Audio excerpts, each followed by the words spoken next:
Hi, everyone. How are you doing? Can you hear me well?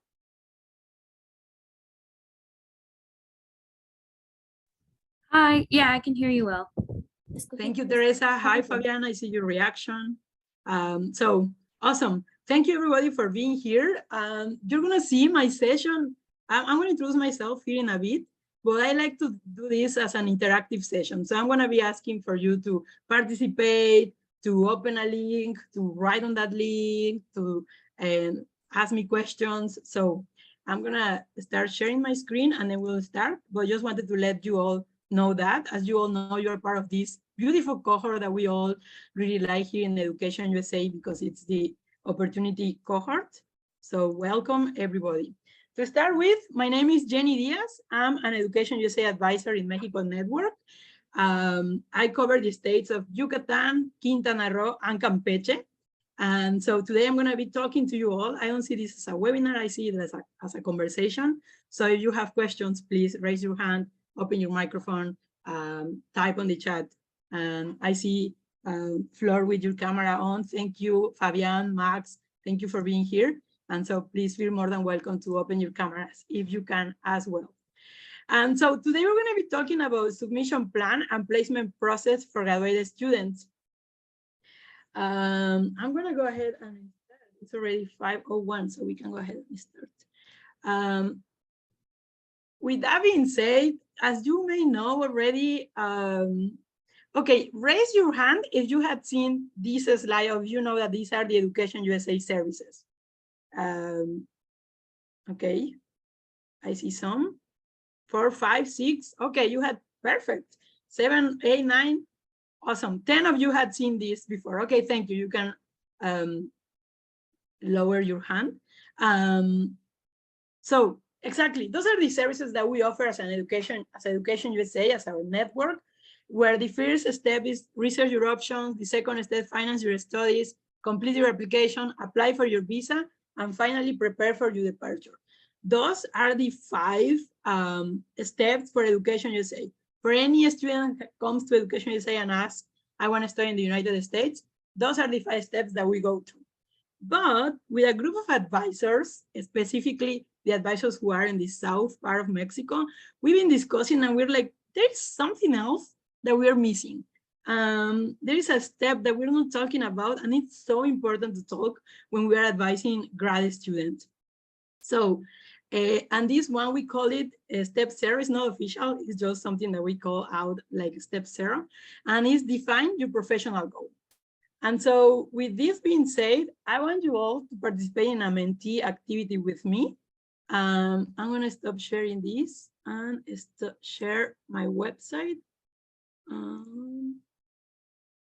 here. So if you all can answer this question, why do you want to study in the United States? And so there is the code. If you go to mentee.com, and then you can start answering this question, please.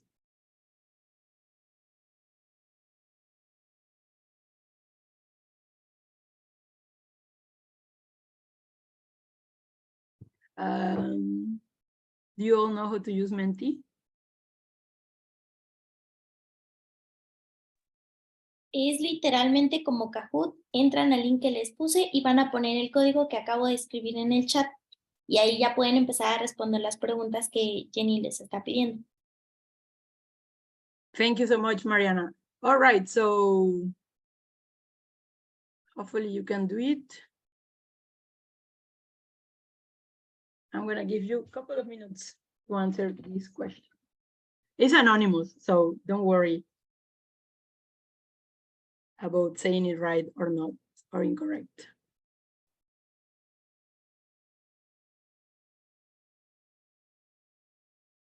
All right, I see the first answer.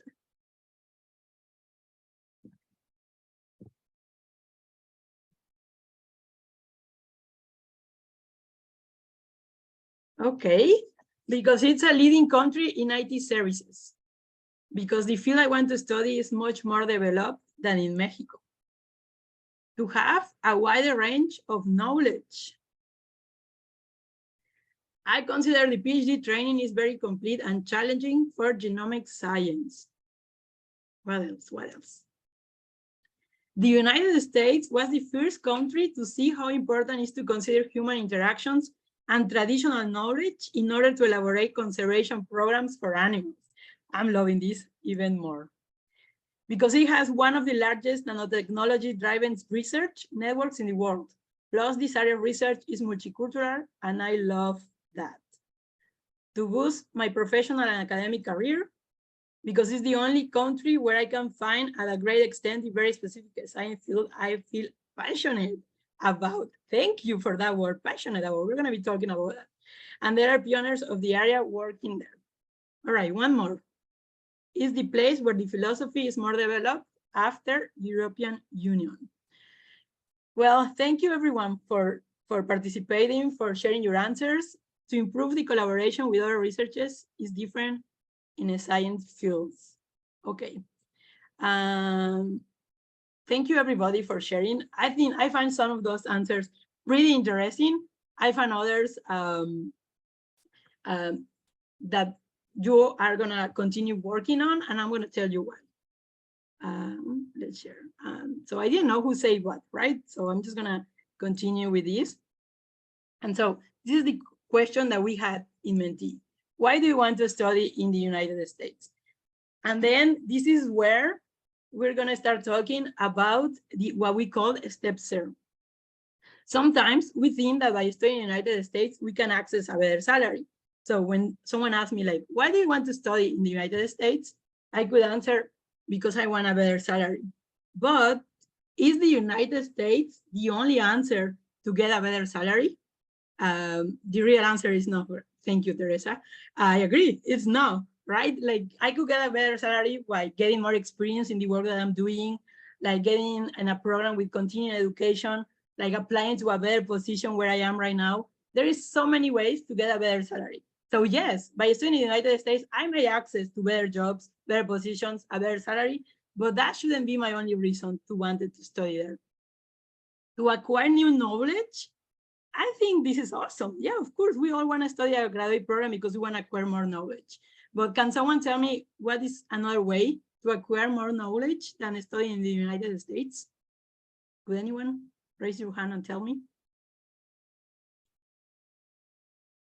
How can you acquire more knowledge without having to study a graduate program in the United States? Well, perhaps, Miss Jenny, perhaps by taking an online course or an online master without going out of your country, you can acquire new knowledge.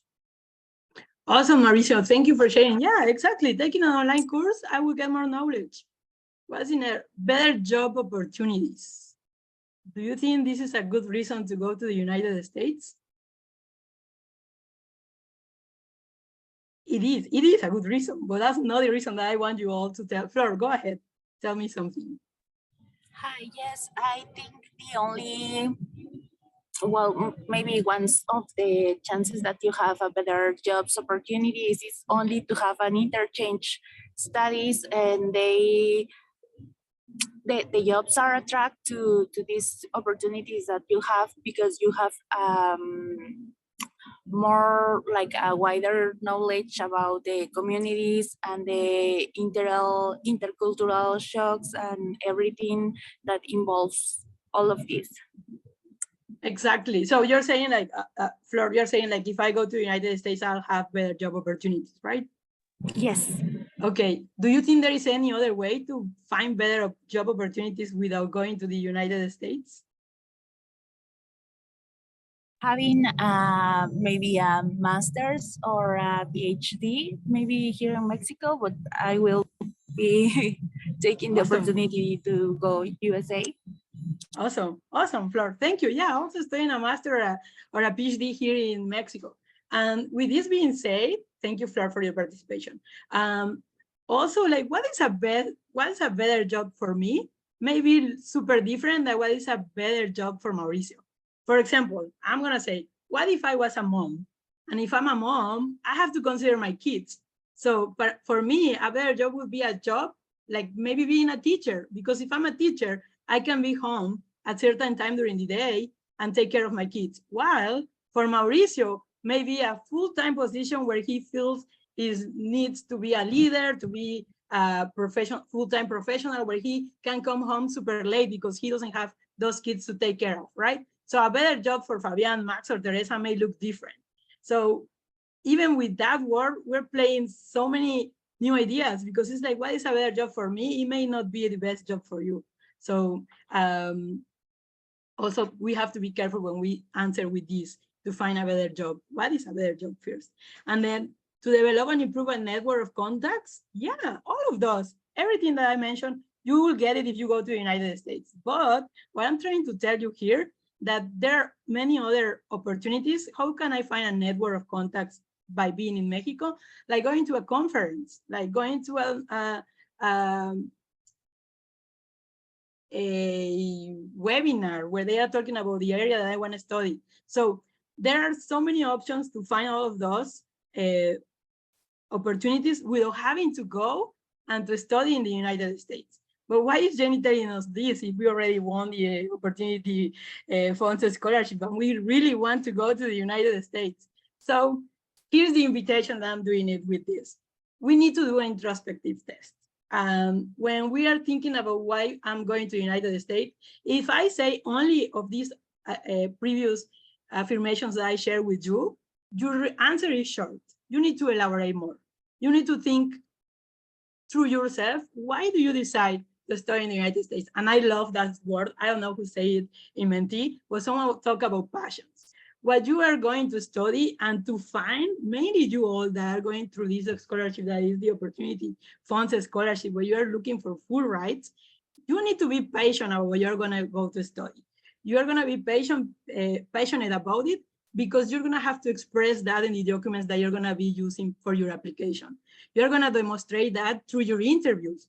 You're going to demonstrate that through whoever you talk to, a faculty member, an admissions officer, to your education USA advisor. They have to be your passion in what you do and in what you want to study. There are so many interests that you have that you may not even remember right now, but we want you to start thinking and asking yourself, what interests you? Like, for example, myself, I love math, I love education, I love international experiences. But right now, honestly, all of my interests that I have, I love pets, I love the environment, but out of every interest that I had to choose the ones that will get me to my professional goal, to what I want to do in life. In this case, even though I have many, many interests, I'm focused on education, in international, math right now. I use it sometimes. I love it, but I'm not using it as part of my professional goal right now, right? So that's why I do what I do. I recognize what are my interests and what is my reason. My reason, Jenny's reason, I want to help to better the education system in Mexico and get more professionals that can make Mexico a better country, just to say something right now, right? So that's my reason, and that's why I do what I do. And then the master's degree that I studied when I studied is part of that pathway that is getting me to that goal. And so what are your reasons? With your interest, you build your reasons. And then ask yourself, why is the reason that you are in this scholarship, that you are in this program, that you are part of these opportunity funds, and that you want to study that program that you decide to study. I don't know which one is it. We'll know when you start looking for your options, but start thinking about why do you want to study that program? What's the reason behind that? And then, of course, we have to talk about sacrifices, because everything looks wonderful. If I find a full ride scholarship and I go to the United States, who am I leaving behind, right? Like maybe I have family. I have a job that I really enjoy right now, and I'm willing to leave that job to go and study this. If I have my reason and my graduate program is going to be part of that reason, of that goal, all these sacrifices are going to be worth it. But if you don't have that clear, maybe your sacrifices are going to be in your back all the time. So think about what you are sacrificing right now to get to that point where you want to get. So this is just an idea of how you can start doing your introspective test, the question that you should be asking, the things that you should be thinking. But then, of course, as your advisors, we will never leave you alone. So here is Google Classroom. You all have access to Google Classroom because I saw you there today. So I'm gonna share again the website. Here is Google Classroom. Are you seeing Google Classroom? Awesome. So here is our Google Classroom for the graduates opportunities grantees. Then where it says classwork, if you go, we have the main section, we have resources. And here in resources, you're gonna find a Scholastica book. And then here you go to this link and you have to read it. It's like a couple of chapters where they are gonna explain with more like deeper what I just explained to you all. And they are gonna ask you the actual questions, like why do you decide to study the program that you want to study? What is your professional goal? Why? All of these questions you're gonna find in this chapter, of course, with a pretty good explanation and then the questions to reflect. We want you to reflect that. It's gonna make, believe me, it's gonna make your life easier through all this process that you are starting with opportunity. If you know what your interests, your passions, your reasons are to study in the United States. So please go ahead. This is homework for you all. Take notes. It's in Classroom. You're gonna read this chapter and then you can discuss with your advisor, your main advisor that you know who is, you should know by now. So going back to the presentation.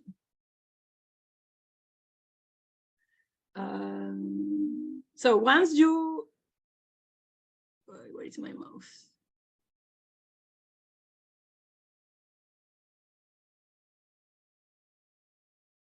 Come on.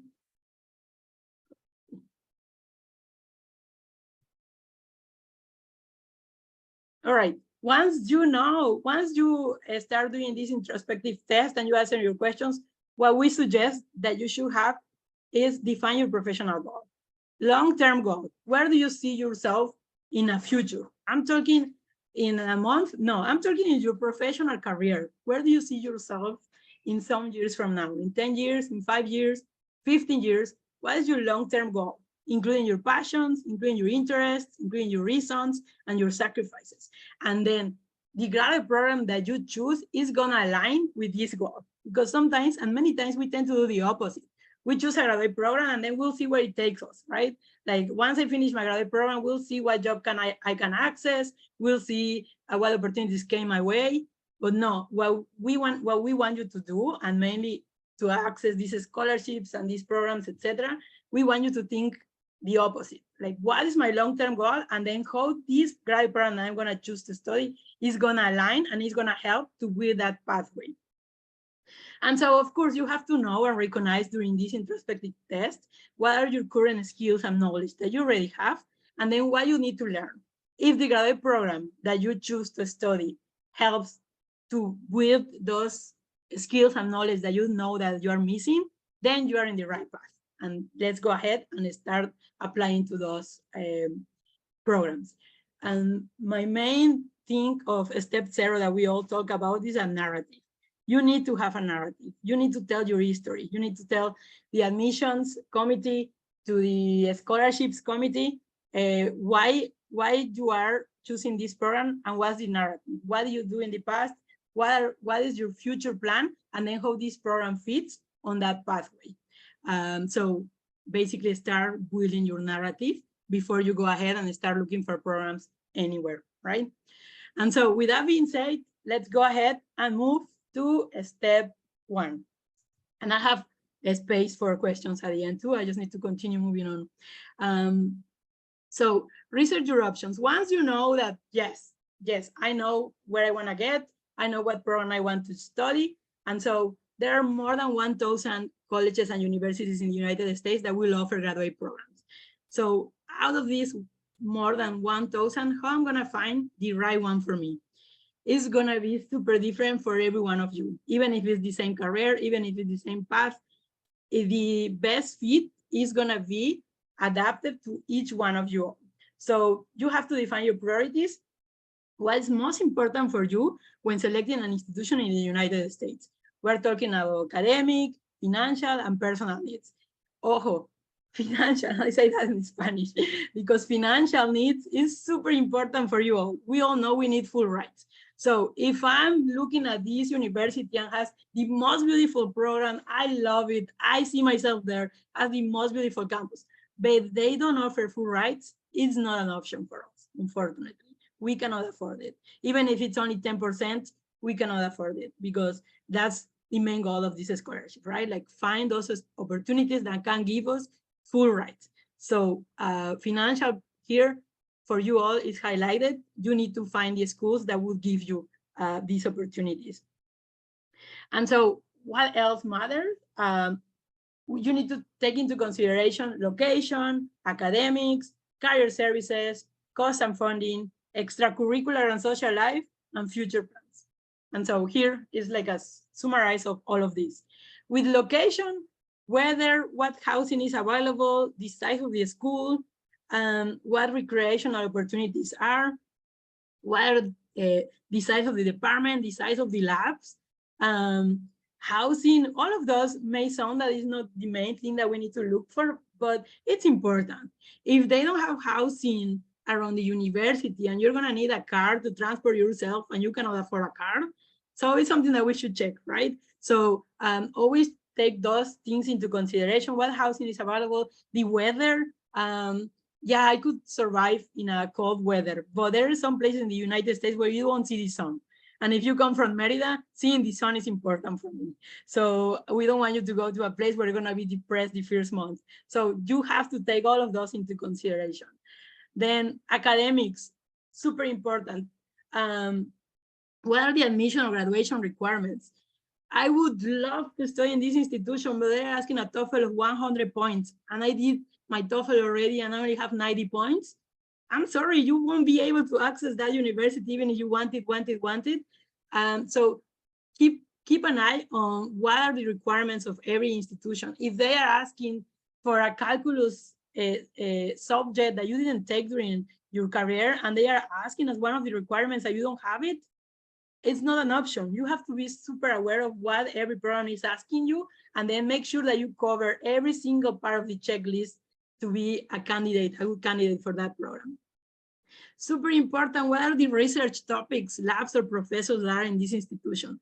Not because they say that they are talking, an example, they are doing research in energy. I want to do energy and I want to focus in energy with oil. And then in this institution, they don't work oil. So, but they have a beautiful program in energy. But if they don't have researchers in oil, it's not the right fit for you. You won't be able to work on the research project that you're thinking. That's why we're inviting you today to go deep, go check who is the faculty member who is in that institution, what are the research grants that they are working with, and what are the main projects that they are working with, where do they focus, where do they spend their money, or the institution is investing, or the donors are investing, what are those groups of research that exist? Do I see myself there? Yes, great, go on and add that as part of your list. But you have to go deep and start asking. Jenny is not on the website. Well, you can start sending emails, talk to your advisor, find new strategies to find out that information that you need. And then what we were saying, like, right, what are the professional opportunities? What are the opportunities on campus, including jobs? A job is going to help you so much with your financial situation once you are there. I don't remember, like, honestly, people that I have met that have studied in the United States, even if they were not part of the Opportunity Funds Scholarship, we all had jobs while we were there because it's impossible to pay with pesos, right? So you have to look for those things as well. And then accreditation, we won't help you if it's not an accredited institution. So just make sure that there are no escuelas patitos here, okay? Cost and funding, what I was saying, this is the most important part of Opportunity Funds. Oh, Jenny, but they say that they give 50% discount. And where are you going to find the other 50%? You need to find schools that have 100% coverage. Jenny, but they are giving 50% in scholarships and then 50% with the work that they can give me. And they have openings with the profile that I have. Great, it's an option because even if they don't offer 100% scholarship, but you are gonna be able to build your package with the other opportunities they offer, great, it's an option. Career services, what are the placement rate? Once you study that graduate program, where are their graduates working? Where is their alumni? What are they doing? Do they have international alumni? Do I know Mexicans who have studied this and are going back to Mexico and applying what they learned? All of that is super important to take into consideration. And this is my favorite part, because this is what I enjoy. This is one of my best memories being in the US, the extracurricular and social life. I'm not saying that it's the most important, because Education USA will disagree with me. I disagree with that, but it's super important, because then when you are super stressed with your research not going where you want, with your statistics not running, you need to relax. You need to find those friends. You need to find community. And so I don't have time for club associations. Find it. Find a time. Join that Latino group. Join that guitar group, because that's going to be so needy when you are in finals, when you are stuck with your research, when you need a dish from home, when you need someone that brings you a taco. Those are the friends that are going to do that for you. So my biggest community, and still is when I was in the United States, were my Latino dance group. I didn't dance when I went to the United States. I learned there how to dance. I joined this dance group. And then whenever I had a bad day, I would go with them for tacos, because they are the Latinos who would speak Spanish with me and give me a break of English. So those extracurricular activities are important to build community. And then what else can I do with my free time? Believe it or not, you'll have free time. Even if you work, you study, and you do research, you'll have free time. So find those ways, find those institutions that will give you these opportunities, and these, what club associations they have, what is the percentage of Latinos, what is the percentage of internationals, because that's gonna be an important part of your experience there. And then where do you see yourself after grad school? That goes back to step 0. That program in that specific institution is going to help to build the path that I want for me. If the answer is yes, go ahead and add it to your list. If the answer is no, continue looking. There are many, more than 1,000 institutions in the United States. All right. Pretty quick before I continue. In the chat, can you share, out of everything that I share, what do you think would be top on your list once you start looking for your programs? The financial part, I mean, we know how expensive it is to study in the US, so it is really important to look for the best opportunity when it comes. Awesome, Fabian. Cost and funding. Thank you, Eladio. Yeah, good. What else besides cost and funding? That's priority for you all. Compatibility with the program, definitely, you need to find that. Housing, socializing, financial. Okay, good. So for example, I'm a bit not nervous, but I'm like a bit worried. I studied international relations, but what I want to study is something related with project management or delivery and IT services. So I see some of the backgrounds they ask for specific courses, and those are courses that obviously I didn't take as an international relations student. So yeah, that's like my main focus right now, trying to find a program that I actually like, while it could be considered compatible with what I studied.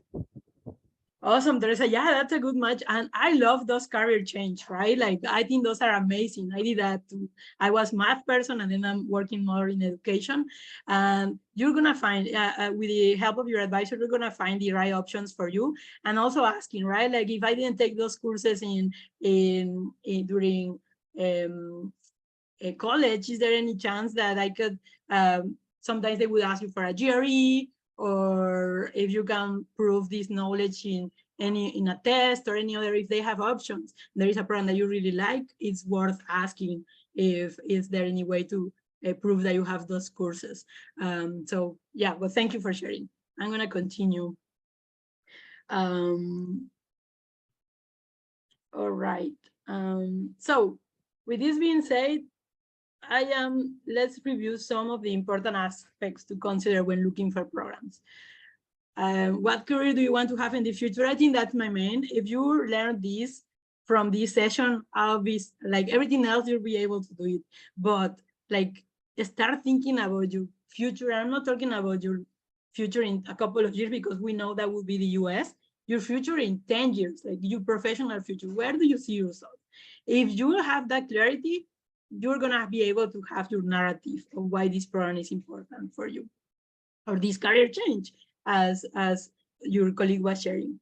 In what area do you want to specialize? And then something super important when you're looking for those programs is that match. Because if you see yourself working in oil, in an energy in the future, and you're applying to a program that doesn't work in oil, they won't admit you. They won't give you they won't even accept you. It has to match what the program is offering and what you're looking for. And the only one that is gonna know that is you, and you have to let the committee know, that is the admission committee know that you know and are pretty clear about what the program has to offer you. The myth about the best grad school program. There is no best program or school. We all think that we know these Ivy League schools that we always talk about. That's the best for someone, but that doesn't mean that it's the best for you. You have to be super clear what are your own goals, your own priorities, your own research specifics that you want to study, and then you're gonna be able to find the best grad school for you. And so it's super important that you review the faculty members and the department work, what they are working on, to be able to recognize if that program would be a good fit for you. It's super important what researchers, faculty members, and group of study are working to define what is the specialization of that specific program. So how to know if a program is right for you? Again, you can look in internet, in their website, where the faculty members that are working there, review their CVs, what research they've been working on, what's their experience, what are they interested in. This point is very important. The current interest of your graduate advisor mentor will determine what you end up studying, what you end up studying in graduate school, because that person that is going to be your mentor is going to mentor you in what they know, right? So if you choose someone that is working in something that you really want, that's the mentor that you're going to have. But if you choose if you didn't review and then you end up working with this person that is working in something different, you're going to end up working on that project as well, because that's what they are focusing on. So ojo again with that.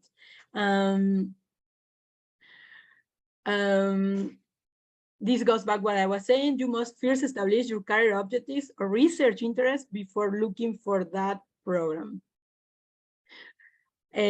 What labs and facilities those programs have. Always your interest first. And then, this is super important, recent publications, books, journals, articles, and whether they are, because it can say on the website that they work on these different areas, but then what they are actually working is the recent publications that they have, because maybe those are the funds that this institution has right now. And we are interested in looking at those funds because are the funds that may give us that scholarship, that job, that assistantship. So always keep an eye on what's recent in every one of those schools. And then with that being said, how are you going to start doing your research? What do you have to do? Read. That's starting from not today, a month ago when you joined these opportunity funds. Reading should be part of your every single day. You're going to read pages and pages and pages of these institutions, articles, CVs, and all information that you can get from every institution. Main notes from each institution, what you like, what you don't like, what are the faculty working on, and so on. You should have like a notebook in your computer, in your Excel, whatever resource you use more helpful for you. Start writing down those notes, because that's a specific idea that you find that you didn't like about this institution today. You're going to forget it tomorrow. And then when you add it to your list, and when the opportunity funds pay for that institution, and you are in the middle there, and you remember that this institution didn't have this, you're gonna be like, oops, right? So since the first moment, start making notes.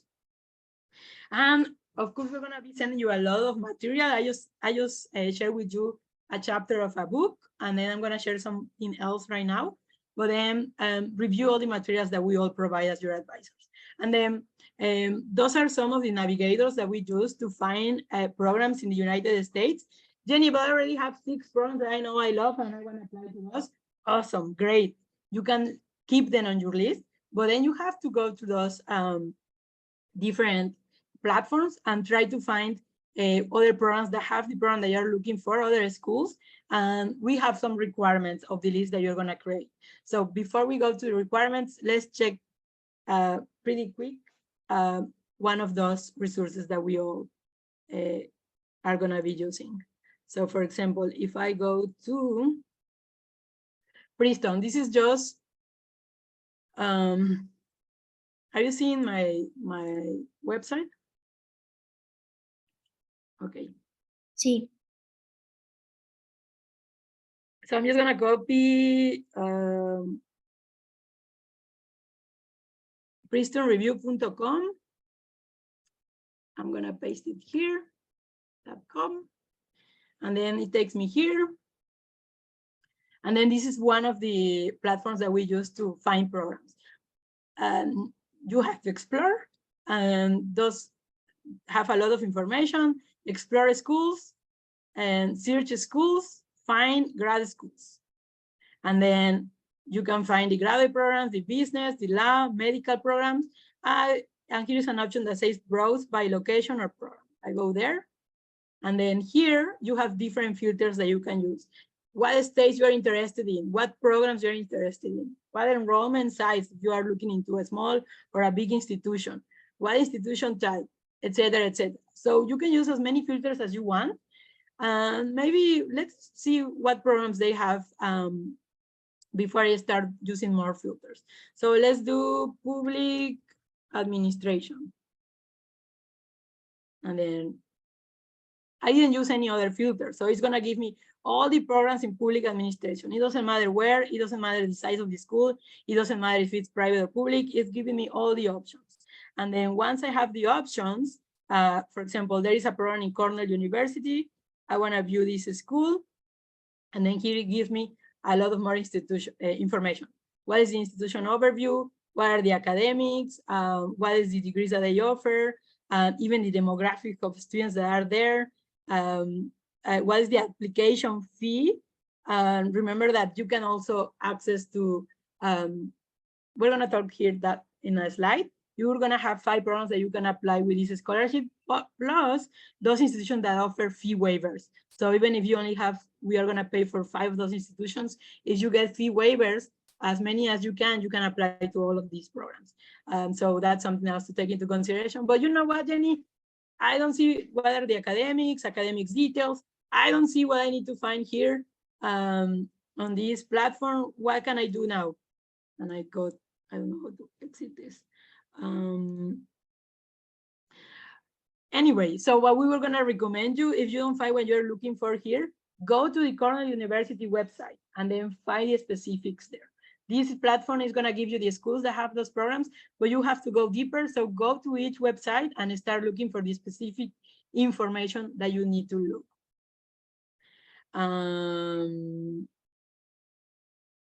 Okay.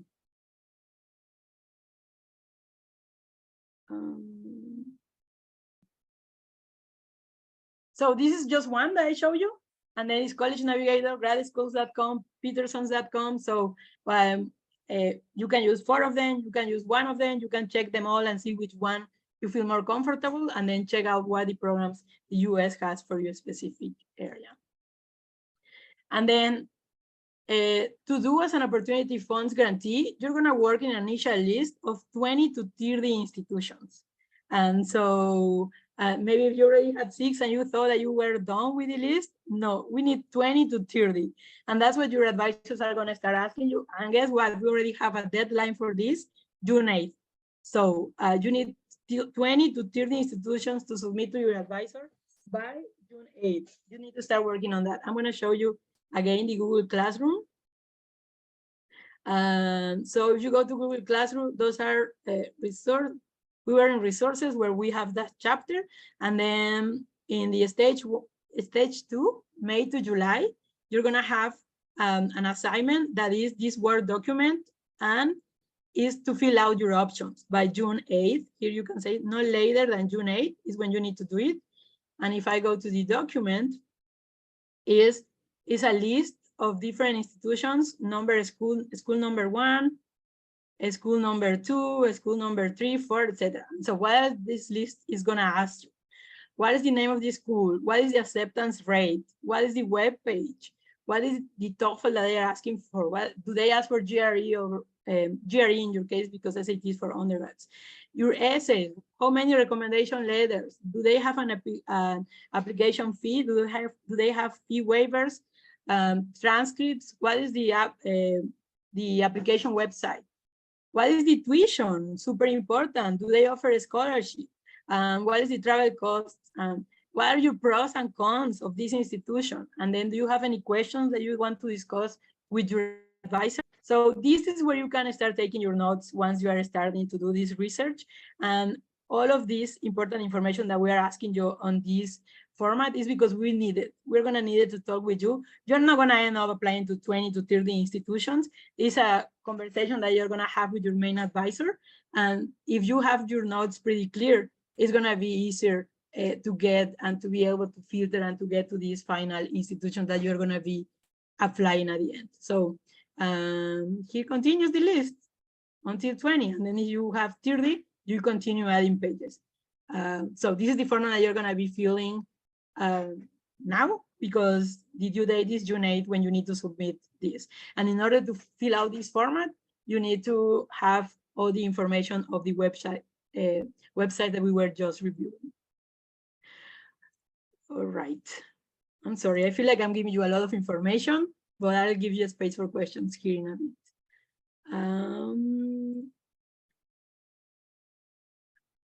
Okay.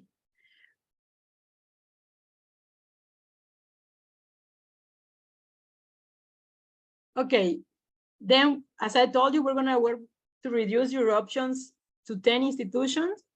Then we're gonna be talking about future reduce your list based on what we talk and what we talked today, right? Like, what are your priorities? What are you looking for? And that's it. Those ideas are gonna help your advisor and yourself to start reducing your list. And also, Jenny, this is a question I always ask, that I always get asked by my advisees when I'm working with them. Can I change my list? Yes, you can. At any point, if you find an institution that you need to add or an institution that you want to remove, you can, but you always need to keep your advisor updated of any changes that you're making. Of course, you can change it before you submit the opportunity. Once we send to Yandi and Juanma, who are coordinators, the final list, we won't be able to change because they are going to start paying, they are going to start working on the website, etc., etc. So while we're working on your submission plan, you can change, but there is going to be a point where we're going to submit your final list to the Opportunity Funds coordinators. Then is when it would be an issue to start to try to change any of your options. And then, of course, I'm saying this because Save the Day, there are interviewing days the last week of June. You're going to meet with a lot of institutions that offer full rights. And so if one of those is not part of your list and you find it interesting, you can add it. And that's what I mean when I say be flexible. Don't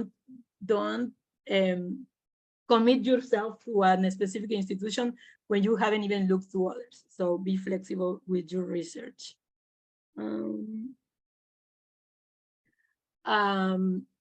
As an Opportunity Funds grantee, we're going to ask you for a balanced university list.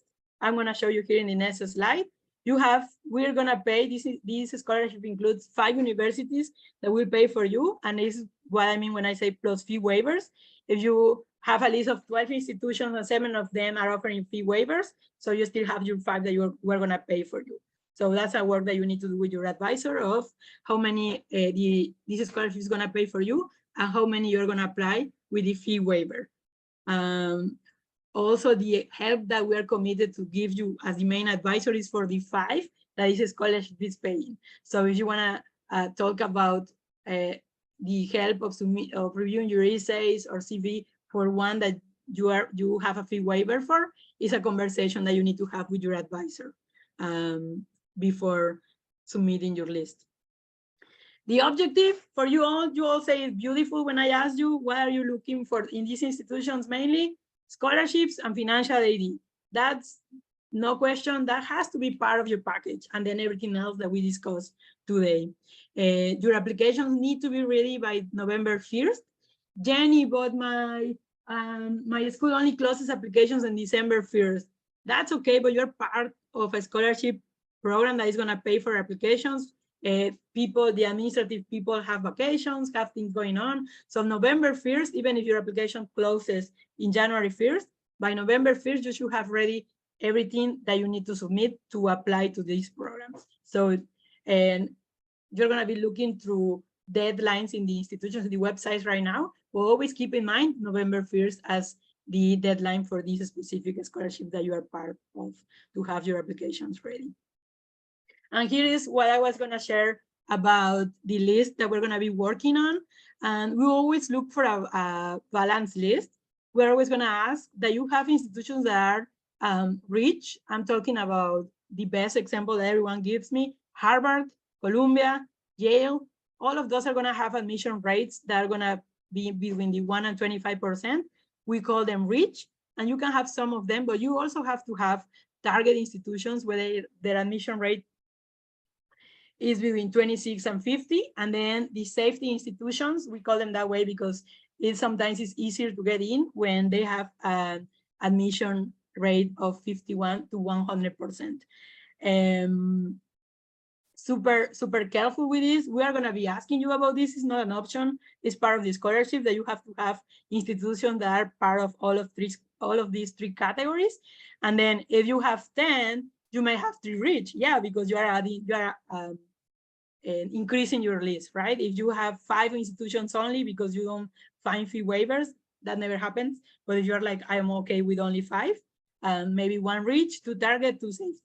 But if you are applying to 10 because you have 5 fee waivers and 5 that the scholarship is paying for you, then you can have 3, 3, and 4. So that's something that you're gonna be working with your advisor.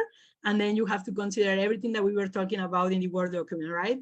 Like, what is the ranking for you in this program? Not the ranking of the university, the ranking for you in your priorities. What is the top 1 your choice? What is the second one, tier 1? What university? What is the acceptance rate? And what is the program that you are applying? And there are more columns in this table that you're gonna find in the Google Classroom as well in that Excel.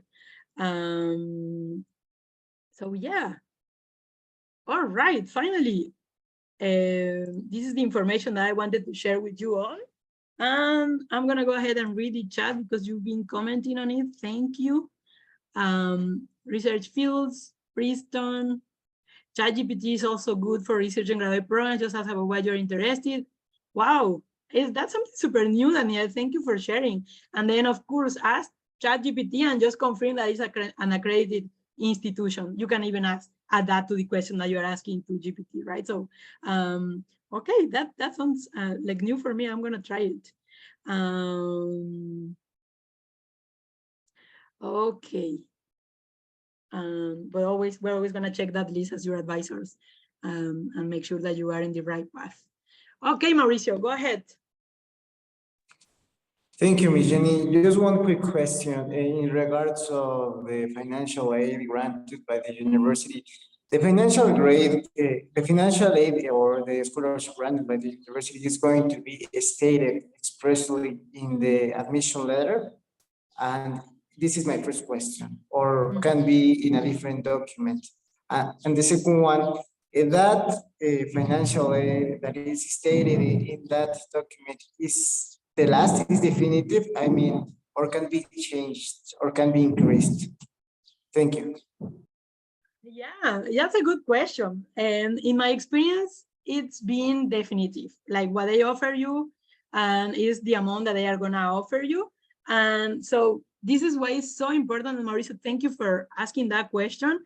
When we're applying right now, when we're working on our essays and our CVs, in our documents, in the interviews, is when we have to do the best of us, when we have to say that narrative, when we have to be very specific about our professional goals, about our needs, about all of that. Because once if they accept you and they give you this offer, it's gonna come with everything that they can offer. It's so hard to access something else. So since they get to meet you the first time, they need to know everything about you and in the best way possible. So when they accept you, they also offer you a scholarship, because it's like they not only want you in the program, they want to pay for you to be in that program. So, and then if I didn't get the full ride with that offer letter, that's super common, can I access other scholarship? Yes. For example, if CONACYT opens in your area, and CONACYT, you need an acceptance letter before applying. And so with the scholarship that university is offering, plus other scholarships that you may find, you can build your package. Thank you so much. Yeah, Mauricio, thank you for asking. Go ahead, Fabian. Hi, Jenny. I have a few questions. So if we get fee waivers, is there a limit of universities we can apply with those fee waivers? Like, let's say 10 universities with those fee waivers, or we can apply to as many as fee waivers we get? That's a good question. Thank you for asking. I think that's also a plan that you're going to be talking with your advisor. I would never recommend to my advisee, like I have some that want to apply to 20 institutions, 5, and they get 15 fee waivers. In order to prepare 20 applications and make sure that all of them meet all the requirements that you need, it's work. Have someone done it before? Yes. It's possible? Yes. But it's gonna depend on how committed you are and how committed I see you. I'm gonna be super honest with you and be like, Fabian, honestly, with the amount of work that you have, with the time that you can dedicate to this, plus this, I don't think you're gonna be able to finish 20 applications. But if you think you can, your advisor think you can, and you are willing to do it, go ahead. I would always recommend, my advisees always go through 8 to 12 institutions that I end applying, 5 paid by a scholarship and the others paid by the fee waivers. But I mean, I don't want to say no, but I want to tell you that you have to be smart on the choices that you make based on the time that you have to finish your applications, and we need good applications. Gotcha. I have another question. My advisor told me that there are some advising centers with resources, books, like it's also for searching programs. Do you know how up to date are those books? Since they're printed, I'm not sure like when they got them, and yeah, because every year it changes information. Yeah, that varies from center to center. Okay. So because you not every center gets a renewal every year, right? So for example, in my center, and I got the last edition last year, and they are still 2021. But I use them as a pretty good reference for my students. They find the program in those books, and then they look on the website, and normally it's still there because there is not a lot of change. So it definitely helps as a good reference. And then once you find the programs in the books, you can confirm online that those programs are still up to date. Perfect. Thank you. Yeah. Teresa, go ahead. Yeah, so I have a question. I've been checking different programs, but not all the websites include information regarding scholarships. And so is it okay if I start contacting the universities? I knew by my advisor that I'm going to get an endorsement letter. So my idea was going to go like sending them emails and attaching my endorsement letter. But I don't know if that's too soon, or if that could give a wrong idea from me, because like I said, I'm asking for the scholarships, right? So what would be your approach regarding that? Yeah, my approach, and thank you for sharing, Teresa. Like, I think keeping your advisor always in the loop is super helpful, because we're going to be working with you through the entire process. The endorsement letter is super helpful because then it tells them that you are part of this scholarship and that you've been filtered by a lot of students in Mexico. So that helps to take to understand where you're coming from and why you're asking for the scholarships. I don't think it's too soon. I think I would love to add the endorsement letter. So talk to your advisor to see if you can get that, and when you're getting that. I don't remember the day right now, they already shared with us, but check that with your advisor. If you can include that, go ahead. And yeah, I don't think it depends on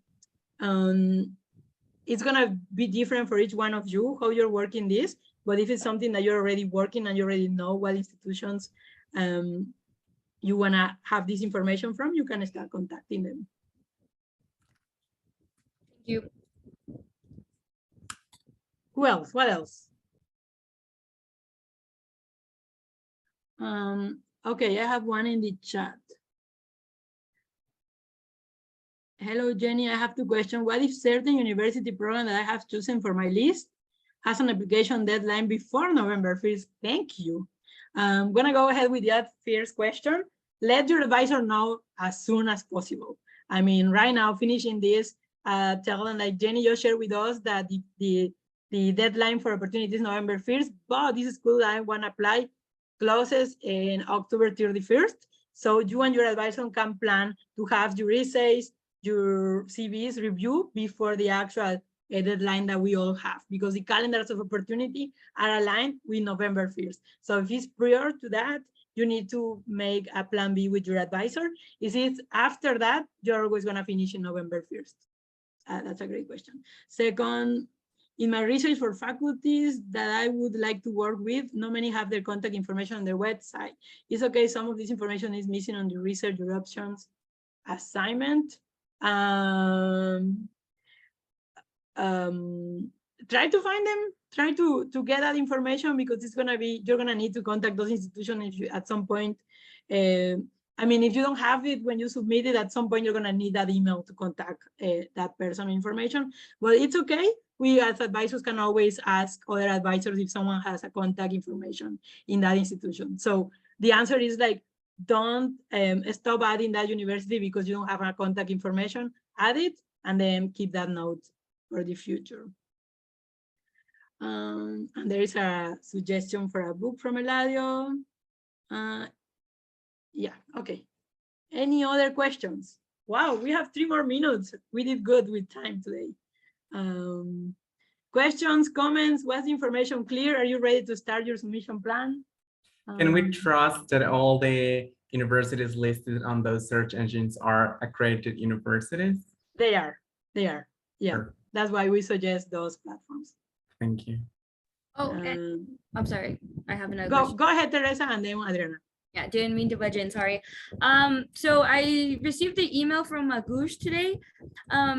Do the preparation courses, are we gonna have like a deadline as well? Should we start them if we have time, or should we just wait? Yeah, all right, thank you for asking, Teresa, and then Adriana will go to you. I'm gonna share the Google Classroom right now. Here in Classroom, in Classroom, in classwork, if you go to the main section, there is like a calendar for you all. And then if you open this calendar, it's gonna have deadlines. So even Magoosh, check this out, like read this information because and add it to your calendar that you use, your personal calendar. But even Magoosh, I see if I can find it. Someone sees Magoosh, raise your hand. In May, it's one of the first tasks. Which point? Which quality point? Can you tell me? 1, 2, 3, 4. After that, that one. I think. Okay, start test. Okay, so in May you should already start those. So if you can start it now, here's your answer. Yes, go ahead and start. And then who can find Magoosh again? I think it's in July, like have completed 50% of test prep last point. Thank you. Thank you. 31 of July, you need 50% of test prep. So yes, there is like a deadline for those, and there is a certain percentage that we need you to cover by that time. So your advisor is gonna be asking you and reminding you that you need to complete those by July 1st, the 50% of it. It sounds, it's only July 31st. With everything that you're gonna be working with this cohort, believe me, you better start doing Magoosh this weekend if you have time. Okay, thank you for that question, Teresa. And now Adriana. Yes, thank you. So this question is some kind of personal. In my case, I'm just worried about the when applying to the universities. I have researched that they ask you for the transcripts, and I don't have a problem with that. But I just wanted to ask you, from your experience, if they also ask you for the, for example, university title already. Because in my case, university took like a couple of months or 4 months or so to emit that document. Yeah, Adriana, thank you for asking. No worries about that right now. Normally, to send your application documents, you're gonna need your transcripts, and they're gonna need to be translated. That's also part of what this scholarship covers. So we're gonna be asking for your transcripts, Certificado de Estudios, Cardex, where it comes all the subjects with grades, and then that's the one that we're submitting first. And then there is gonna be a time where they are gonna ask for the diploma or title, but no now. Right now, only transcripts is what the most institutions are gonna be asking for. Okay, with that being said, hopefully you already know all your advisors by now. You can ask these specific questions to them as well. Feel free to contact us. We're here to help you. Hope that you enjoyed this session. We'll see you in the next one. Thank you for joining and for participating today. Thank you. Bye-bye. Thank you. Bye.